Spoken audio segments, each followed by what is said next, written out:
कुर्बानी किस पर वाजिब है।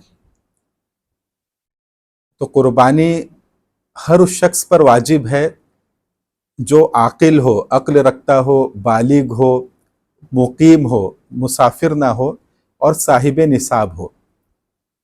साहिब निसाब उस शख्स को कहेंगे जिसके पास सोना, चांदी या कोई कैश अमाउंट हो या माल तिजारत हो और उसकी मालियत 52.5 तोला चांदी के बराबर हो। उसकी जो कीमत है, जो 52.5 तोला चांदी की जो कीमत होती है उसके बराबर हो, तो वो साहिब निसाब होगा, उस पर कुर्बानी वाजिब होगी।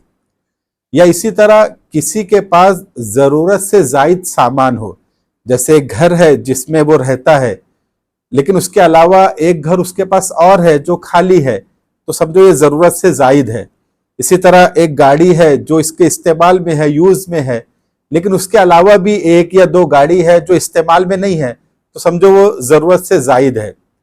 इसी तरह घर में कोई बर्तन है, सामान है और वो इस्तेमाल में नहीं आता, तो ये भी ज़रूरत से ज़ायद है। तो ये जो ज़रूरत से ज़ायद सामान है, अगर इसकी कीमत भी 52.5 तोला चांदी के बराबर है तो वो शख्स भी साहिब निसाब है और उस पर भी कुर्बानी वाजिब होंगी।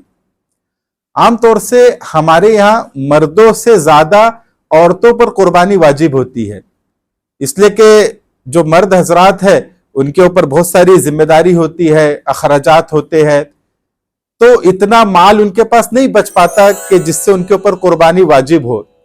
लेकिन जो खवातीन है उनके पास जेवर होता है और कुछ कैश भी होता है, तो इस वजह से उन पर ज्यादातर कुर्बानी वाजिब होती है, इसलिए कि उनके ऊपर कोई जिम्मेदारी भी नहीं होती, कोई कर्ज भी नहीं होता, तो औरतों पर ज्यादातर कुर्बानी वाजिब होती है। बहरहाल जिस शख्स के पास भी, चाहे वो मर्द हो औरत हो, अगर इतना निसाब है जो बताया गया कि 52.5 तोला चांदी के बराबर सोना चांदी है, कैश है या जरूरत से जायद सामान है, तो उसके ऊपर कुर्बानी वाजिब होंगी।